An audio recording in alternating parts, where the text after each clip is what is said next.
Hey, what's up, you guys, and welcome to Road to Business channel. I appreciate you guys for listening and tuning in, and of course, being a subscriber. If not already, do subscribe. You're on the camera, go subscribe. Particularly, I'm only going to talk about real estate and entrepreneurship on this podcast because that's what I'm really gifted at, and that's what I love to just teach about. And a lot of people have been giving me questions about the BRRRR strategy. What is the BRRRR strategy? How could they get into real estate? And pretty much what is something that they could just make a quick change on, of course, to get their money back and continue to invest. And your best method is going to be the BRRRR strategy. The BRRRR strategy is something that a lot of investors use in order to sufficiently close out their loan and, of course, keep the house for another 30 years or sell the house. So a BRRRR strategy, the acronyms is buy, rehab, rent, and refinance. Many times, a lot of investors will make the mistake by not doing their due diligence in the beginning of the process of buying this house because they believe that only because the house is going to, quote unquote, think or estimated to be ranged around a higher number, that's what's really going to happen. And that is a false advertisement. Many times appraisals are a lot lower than we expected. That's why we have all these problems with the industry now. Appraisals are giving houses not a high valuation, which means you will have to bring money back to your closing when it's time to pay off your whole mortgage balance, your 6-figure mortgage balance, your 5-figure mortgage balance, depending on what you took that loan out on that home. You have to be able to make sure the new loan, the new appraisal, the new value of the home is able to pay off the old mortgage. So what do I mean by that? Essentially, if you're buying a house for $100,000, you guys, and you're going to have to put 20 to 30 grand into it, you're calling something all in. That's your all in price. 130 grand, that's all in. Sometimes you're not going to be able to get the highest ARV, and that just comes with the territory that you're buying into. But I'm trying to give you guys the steps in order to avoid that mistake, right? So what do you do in order to complete a successful BRRRR? First things first, you want to go ahead and get your realtor on the phone ASAP and ask her or ask him for the comparables in the area, comps. 1, 2, 3, 4 houses. I prefer 4 houses. And you want to do these houses in a way where they're similar in everything characteristics. Same bed, same bath, same square footage, 1 or 2 miles away in that radius. Many times, a lot of people will just only take 2 houses in the area and hurry up and go close their loan. Now, the 3rd and 4th house in the area really wasn't that high in price, and then you're now bringing money back to the closing or potentially foreclosing on the house because it may just be too big of a difference and too big of an equity difference in order to bring back cash. So in order to have a successful BRRRR, you guys, you got to first know what are you going to do to have this house come up to this high valuation first and foremost. What are some things that you're going to add to this house to make it a value add? Are the other houses in the area the same price that you're looking for? That ARV, is that range really good for you guys, that after repair value? And then, of course, is the house even going to be sufficient enough to be ranked that high, appraised that high? So I know that was a lot to just digest this now, so I'm going to just go right back to what I was saying. So when you're buying a house, you guys, as an investor, you want to buy houses that are first under market rent and an under market price because you don't want to pay like a regular home buyer. You're pretty much going in there looking for these houses as a steal, as a deal. And many people, they get it confused thinking that they have to pay exact asking price on the house when that's really not the case. Me being the person I am, I'm a master negotiator. I don't play no games. I get down quick. I stand on the business. And a lot of people, they're afraid to speak up. They're afraid to speak to their realtor to get that lower purchase price because every dollar makes a count, when they're actually closing on the house, when they're actually refinancing at the house at the end, because you're going to have something called the loan balance. And you don't want too much a high loan on your balance because if you need to refinance out, and then the ARV is too low, you're going to have to bring money back to the closing. So that's why I like to buy very cheap houses. I don't really care if my realtor cries, and I don't really care if everybody else around me is saying, hey, you're trying to really be cheap. I tell everybody all the time, when the loan closes, you guys are going home sleeping in your beds. I'm the one dealing with this overhead, on top of my head. So I do my due diligence. And how do you do your due diligence, you guys? This had like a tongue twister. You want to first and foremost, like I said, get comparables. You want to get comparables in the area, see exactly what houses in the area is valued the highest in that same similarity. The same thing as well, you want to see what are you going to add to the house that's going to create that valuation, because I don't need you going into the house and say, oh, well, this roof is 7 years old, so I'm not going to fix it up, which is a good, age roof. But then you got to think about if you want to get the highest maximum potential of the house being appraised, you're going to have to make a little bit of more adjustments to your budget. You're going to have to maybe get a new roof. You're going to have to maybe paint the house on the outside completely, which I do on all my projects. I feel like that's one of the main things you should do. And also adding new carpet or new flooring, and also new cosmetics in the house, lighting, bathroom, and stuff like that in the kitchen. A lot of people, they want to slice the work into half and go cheap. They want to put cheap materials in their house. They want to do a BS job, to the house and expect the appraiser to come and still give them this crazy evaluation for this house. Oh yeah, I bought this house for $100,000. I put 20 grand into it. Can it be worth 300 grand? No. The reality of that is no one's going to sell you a house that is going to be worth 300 grand that you only got to put 20 grand into it. And a lot of people, they get things confused because they don't really know the process in the BRRRR strategy. They don't know exactly if the realtor is giving them a good deal. They don't know if there is more to the house that they don't really know about. So that's why I always like to ask what's wrong with the house. What are some things that's going on with the house that the owner knows going on? If they don't want to disclose it, it's cool. I'm gonna still have my contractor come out and scope the work, but I like to get a feel for the house. You want to know that this house is going to be yours, but you have to study this house, you guys. If you're not studying the house that you're buying, you're doing yourself a grave danger. You're putting yourself in risk of all type of litigation, of all type of foreclosures, of all type of bankruptcy, and going essentially broke. So when I look at houses that I'm about to buy, you guys, I kind of look at all the other houses in the area. I kind of look at the appreciation of the neighborhood and what's some things that's going on in the area. Is there new buildings? Is there new construction? Are other people moving into the area really quickly? Is the job rates really high? Is it low income? All these things that you can see in a city that's changing. Another word is gentrification, that you really want to take account into buying this home. That's just one of the things, you guys, because a city may not be gentrifying really quickly, but it also creates a type of burden if you don't have anything, to give you concrete, solidification that this deal is going to really be good. So I'm trying to have you guys avoid the mishaps and the mistrials of having that problem. So when you're buying a house, you guys, you want to first and foremost get a scope of work of what needs to be done to this house. See exactly what are all the things that the house needs to be done, and then follow up with those things. I like to use something called rental meter, of course, to see how much the rent is in that area, because if the rent's really low, that means the housing for the area is not really good. If the rent's really high, that means you have a high valuation of these houses being worth a lot, because you can't charge high rent on a bogus property. So I use Rent-A-Meter, and I use something called Trillia, and I use something called Zillow, of course, we all know that. And I use my realtor to pull something called comparison analysis, other word known as comps. And that's going to be a compilation of other homes in the area that has the same similarities as your house. That's going to give you a good idea of what the house is going to be worth after you fix it up. Now, how do you get the numbers that's going to make you cash out, that's going to make you straight on the good end, that's going to make you not worry about bringing cash to closing, instead of you're going to be getting cash out, out the house? You want to first and foremost ask yourself, what's wrong with the house? Why hasn't nobody bought the house yet? That's your first main concern. Okay, cool. It has a big hole in the roof. Okay, cool. I know the roof is going to be 10 to 15 grand. I have money to spend on the roof. Let's do it. So you buy the house, and you know that this house, is pretty much the roof. That was the biggest thing. People didn't want to spend too much money on the roof. Owner said, hey, listen, bro, I ain't tripping on the roof. I ain't really trying to hold on to this property. Just take care of the roof and fix it up, and you'll be good to go. That could be the case in many scenarios, because people don't have 15, 20, 30, 40 grand laying around to fix a house, let alone fix a roof. So now you're finding yourself a good deal possibly, and you're still doing your due diligence now. I'm not saying you're going to hurry and close on the house. I'm saying what needs to be done. When you're looking at the house, you want to think about, what would you do in order to make this house comfy as possible? Would you stay in this house?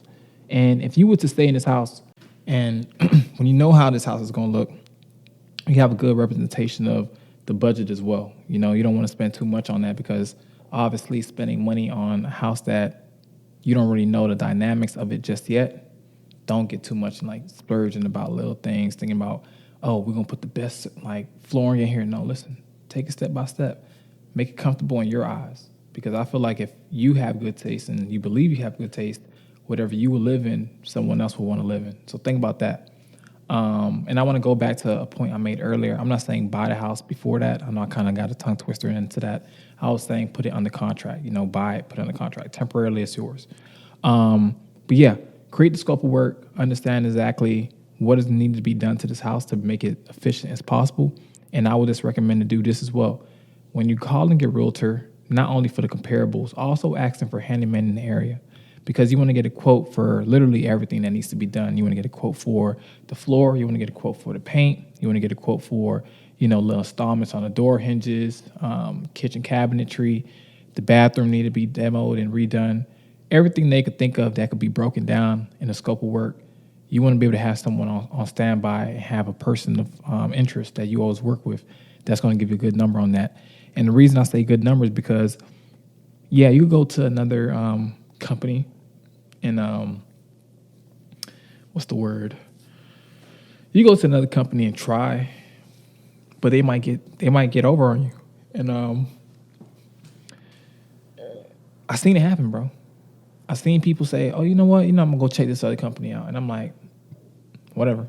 Then they pay 10, 15 grand extra just because they didn't want to come back and say sorry. So, rule of thumb: don't try your developer, don't try your contractor. Get good rates on everybody though, but also the person that you're gonna work with them well. Like, don't let people out here feel like you're playing games with their money, and just be someone who's very transparent. Listen, I'm gonna spend 20 grand on this house. What could you do for me? 30 grand on this house. What could you do for me? Don't start going to the 40 and 50 grand budget and not have the money for it. So I feel like you should always have a relationship with the people you work with and know what their expectations are and what your expectations are. And you should be able to communicate that effectively. So when you have this whole scope of work and the visualization of this house, you want to think about what's going to be the real budget. You get me? Knowing the real budget now is going to be the cost of materials and the labor. So, the materials, obviously, I would just recommend you guys get a Home Depot credit card. If you don't know what's one, go Google it, project loan card. And also you could, partner with the person on the deal and you guys can split the funds up. I wouldn't recommend that because you're going to burn through a lot of cash. That's on the material side of things. Labor, of course, they're going to charge you a labor fee to install and do those things. So just know you have that together some, materials plus labor. Materials might be 15 grand, labor might be 20 grand. Look at that, 35 grand in. So you just got to be able to work with the contractor and handyman that you're working with just because you want some people to pay. You want some people rates to be low. You want some people, obviously to do great work. So you can't really get everything for quality for like cheap. You get me? So you got to understand, like, sometimes you just got to pay that buck to play this game. Last but not least, you guys, when you get to the renting part, before I get to the renting part, you got to understand that house is only going to be based on how you make it look. It's only going to be based on what the other houses in the area are going for, what they sold for, And if you accidentally, it happens, buy a house in the area that never appreciates, buy a house in the area only because it looks like a nice house, and of course it's bringing you rental income, it may not be able to appreciate really fast and have that high valuation. So when it's time to refinance, your house isn't worth nothing to pay off the old new loan. And I see it in people all the time, just bringing money back to closing. It's not a good pill to swallow.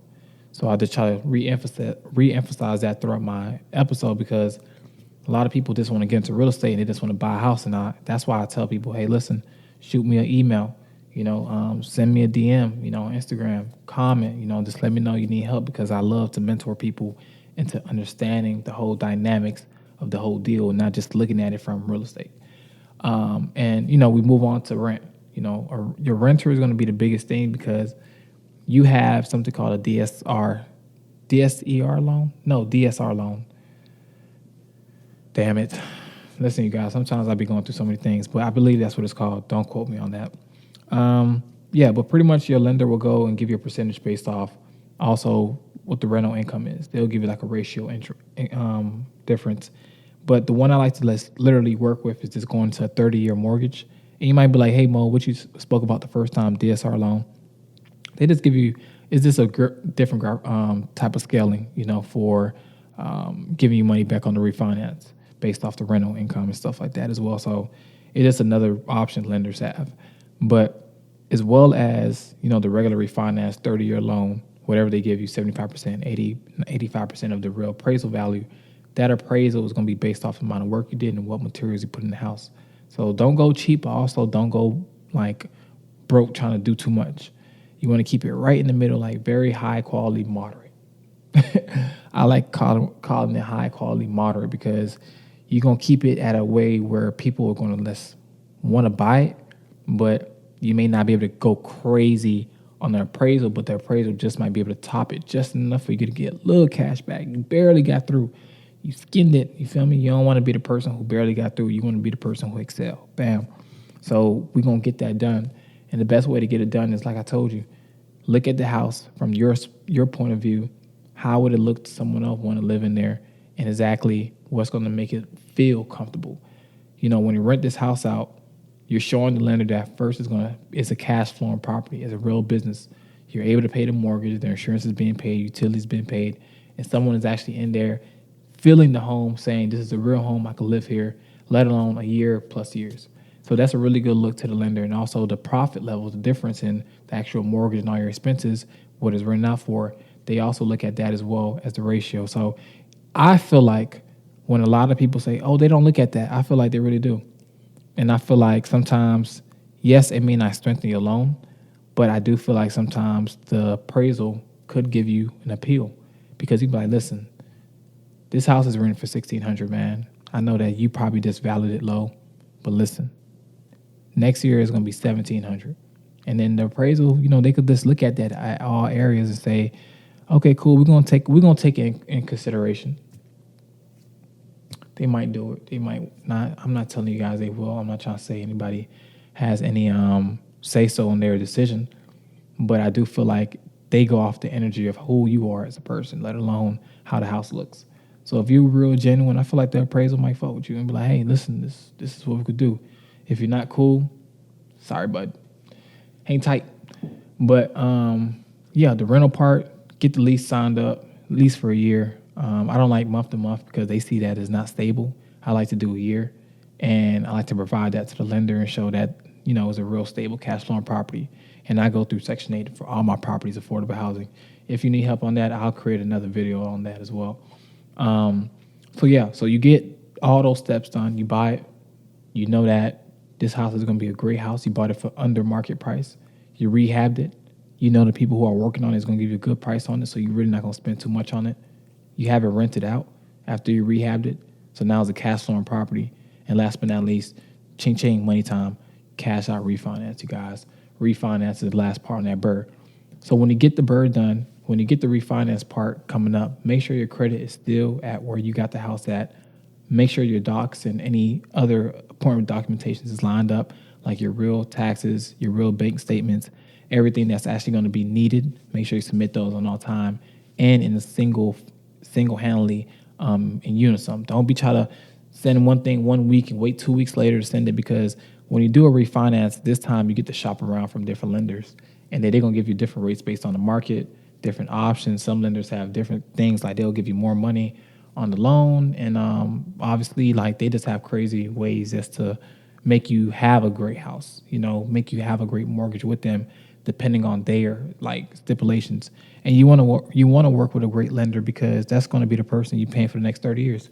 So if you can't really have a good relationship with them, you're going to be gassed out. So when you get ready to refinance, you guys, this is the part where the appraisal comes out. They're going to order an appraisal. Appraisal comes out there, and they're going to pretty much say, okay, cool, this is what we found in the area for the 4 homes that we see based off the square footage and how many beds and how many bathrooms in this home. And we're going to take the evaluation what we do on this home. So they thoroughly walk through the house. They check everything. They make sure everything's running. They look at it. If it's a female, she's looking at it aesthetically. If it's a guy, he's looking at the the yard work. He's looking at the landscaping. He's looking at the mechanics of the house, the structural. The women as well, but the women are more aesthetically pleasing, because when you have an appraisal done, the house is done. It's up to its fullest potential. That's how you left it. That's how they're going to, appraise it. And if you painted it really well, if you did your thing, they're going to go in there and they're going to base it off that. If you didn't do nothing, they're going to give you that same thing, and so forth. They're also going to base you off the materials that's in the house, the floors, the bathroom, the kitchen, the vanities. They're going to base off everything, the lighting. And you want to make sure you have a good appraisal, because that's the person who's going to make or break a deal. And you don't want to get on their bad side, because they usually don't answer you back or call you back when you have an appeal going on. An appeal is something saying, hey, listen, I feel like this appraisal is not what my house is really worth. I need to submit more documentation so you understand the level of work I did in this house, because you're not going to display me. You get me? So let's keep it like that. And when you have the refinance done, the lender, like I said, they send their appraisal out there. They give you an LTV, loan to value, of what the appraisal is. They don't give you 100%. So if they say the house is worth 175 and then you have a loan, let's just say, I'm doing this math right now, guys, because I'm not no math genius on top of my head. Let's just say you have a loan for $100,000, right? Your remaining loan balance. And they come out there and the house is worth 175. Bam. They say, hey, listen, Joe, we're going to give you 80% LTV, right? That's $140,000. That's going to pay off the $100,000. You got a $40,000 cash out refinance. Bam. But that's the same money you have put in. Look, like almost, you feel me? You put 20 grand in, but then you built in another 20 grand in equity in the house. You got 40 bands. Right in your pocket, lump sum. Your mortgage goes up, but you have a renter in there. You got a 30-year loan. House is done. You complete. You eat all day. And then you could do that every 2.5 years. End up selling the house, you make a buck, and then get tax deductions if you don't. So you kind of win-win with real estate. And I feel like a lot of people, they are afraid of working with others, because I'm big on working with others. I'm big on like just seeing how people move on their own, and then I could collab with you. If I feel like you can't really work on your own, there's no reason for me to work with you. You get me? I kind of like independent thinkers. I like people who are creatives. And I like people who are like risk takers into like doing things that they believe is going to make them like rich as fuck at the end of the day. And I'm on that voyage as well. I'm on that boat. So I try to tell people, listen, building wealth is, and it isn't like an easy overcome night like thing. It is a longevity play, but it is something you're going to look back 5-10 years from now. You're like, damn, I wish I'm lucky I did at least 2-3 houses. I'm lucky I bought 2-3 houses. I'm lucky I got 10, 15, 20, 100 houses. Whatever you end up having, you're going to be lucky enough to even have one, because that valuation that you're going to have in the next 10, 15 years, that's going to supersede any other investment that's on this planet. Land, they don't make it anymore. Real estate is one of the most fastest ways to become a millionaire. 88% of millionaires are made through real estate. So when I tell you guys, and I urge you guys to join my class, like I said, join my class, join my Zooms, DM me, send me an email. I mentor people. Of course, I do deals, so I try to work with everybody. And the people who I work with, I feel like their energy is pure. I don't try to work with everybody. Let me rephrase that. But I work with the people I feel like are pure. And when I work with them, we make history. We make, it's like Shaq and Kobe with anybody I work with. So I appreciate you guys for listening to this podcast, and I appreciate you guys for listening to the channel and watching this video, because a lot of people, we are lost nowadays, not knowing where information is at, where information comes from, and how we could use it for our own benefit.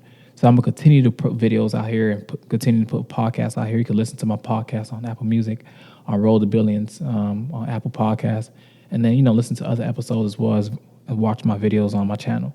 So once again, I appreciate you guys for listening to Roll to Billions channel and also to my podcast. And you guys have a great rest of the night.